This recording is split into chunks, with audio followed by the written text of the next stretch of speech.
হাসরের ময়দানটা এত কঠিন, এত ভয়ঙ্কর হবে।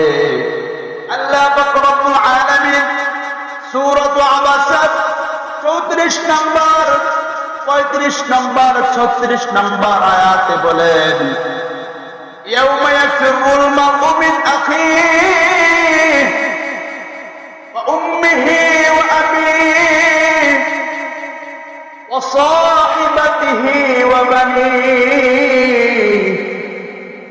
হাসরের ময়দানে ভাই ভাই থেকে পালাবে, ভাই ভাইকে চিনবে না, ভাই ভাইয়ের পরিচয় দিবে না, মা সন্তানকে চিনবে না, সন্তান মাকে চিনবে না, ছেলে বাবাকে চিনবে না, বাবা ছেলেকে চিনবে না,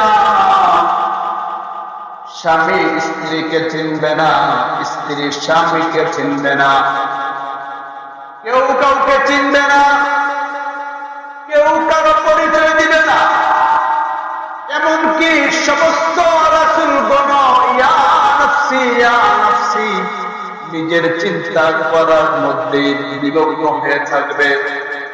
শুধুমাত্র আমার আপনার নবী সাইয়্যিদুল মুরসালিন খাতামুন নবিয়্যিন শাফিউল মুযনবিন উম্মতের কান্ডারি মানবতার মুক্তির দূত সাইয়্যিদুনা মুহাম্মাদুর রাসূলুল্লাহ সাল্লাল্লাহু আলাইহি ওয়াসাল্লাম বলবেন, ইয়া হাবলি উম্মতি